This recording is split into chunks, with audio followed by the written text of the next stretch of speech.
Olympics, part of our heritage from ancient Greece.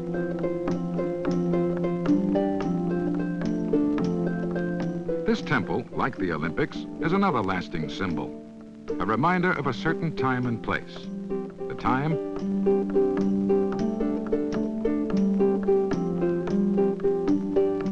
the place.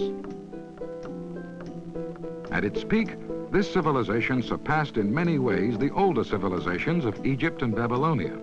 Greece grew and thrived on this peninsula and in the islands of the Aegean Sea and the coast of Asia Minor. But travel and communication in this mountainous land were difficult, so the Greeks turned to the sea. From sheltered bays and inlets, they sailed the Aegean and Mediterranean. They sailed the seas to trade and to fish for food. On the land, they raised crops for domestic use and for export trade. Wheat was the principal grain and staple food. Grapes were pressed to make wine. Olives were grown for food and for oil.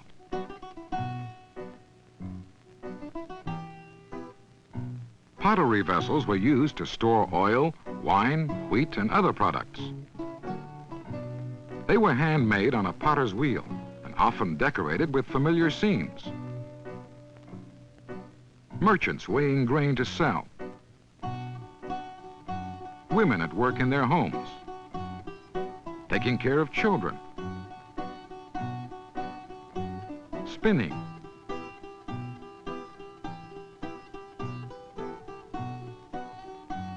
Weaving.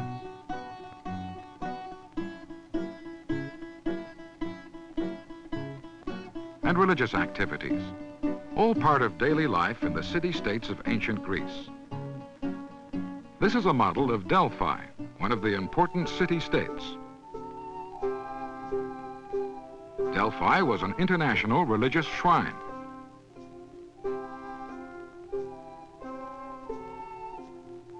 Other important and wealthy cities were Thebes, Athens, Corinth, and Sparta.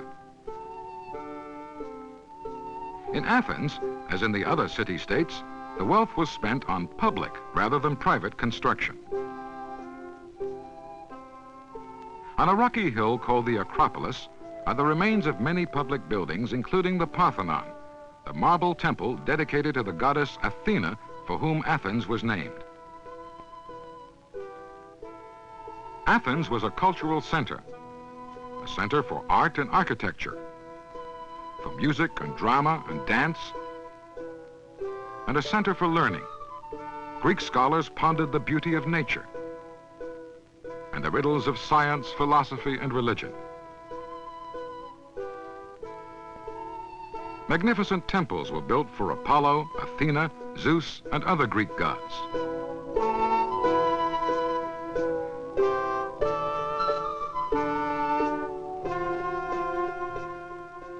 In the Athens of 2,500 years ago, men would gather to discuss politics, war, art, and religion. Women, foreign-born merchants, and slaves were not allowed the rights of citizens.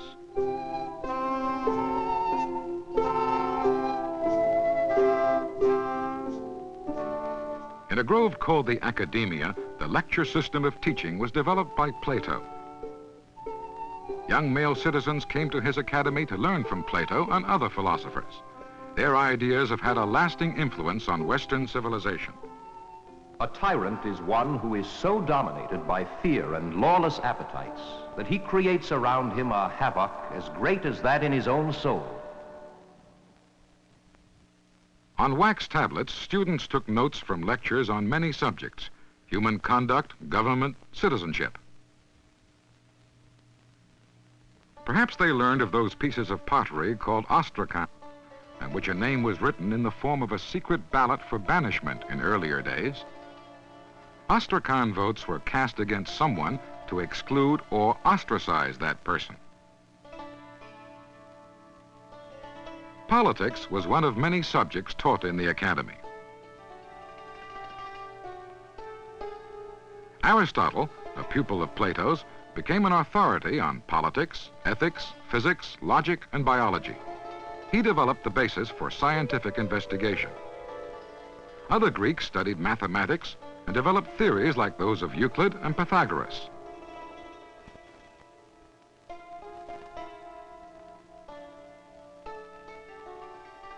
Ptolemy improved the science of geography with his maps. The historian Herodotus recorded events like the battle fought here on the plain of Marathon between the Greeks and Persians. The Persians invaded from Asia Minor and was stopped here at Marathon. News of the Greek victory was carried by Phidippides across a great distance from Marathon to Athens. Today, long-distance races are called marathons in honor of Phidippides' long run 2,500 years ago. Of Marathon. Heroism, strength, and physical perfection were the ideals of the Greek soldier and the Greek athlete. No other ancient culture placed so great an emphasis on physical perfection. Young men were trained in many sports and games to help develop strong, healthy bodies.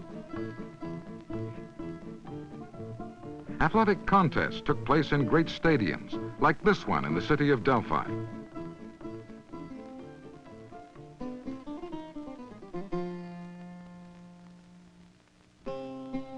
Many cities had a theater, for drama was very important. In this theater, Athenians watched plays by writers whose works are still known. Comedies by Aristophanes, tragedies by Aeschylus, Sophocles, and Euripides. Plays they saw, we still see. Words they heard in ancient Greek, the world still hears in many languages. Medea, I bid you go hence from this land into exile, taking with you your 2 sons. And tarry not, I am here to see this sentence fulfilled. The boundaries of my realm I cast you from. No, I am utterly destroyed. My enemies with full sail bear down upon me. Safe landing place from ruin there is none. Yet will I ask, downtrodden though I am, for what cause, Creon, do you banish me? I fear you. What need for veiled words? The Greeks loved all art forms. Sculpture flourished and reached toward perfection. In Greek sculpture, we find the ideal of the human body often reflected in representations of the Greek gods. Zeus, supreme over all other gods. Hermes, herald and messenger of the gods by the sculptor Praxiteles. It is considered one of the finest human figures ever sculpted. A favorite subject for sculptures was Athena.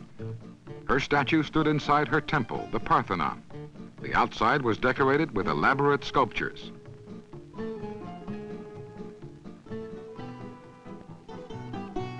Today, most of the sculpture of the Parthenon is gone. The building is in ruins. But the Parthenon still stands as one of the symbols of ancient Greece, a reminder of that great culture's lasting influence on our Western civilization that developed from it.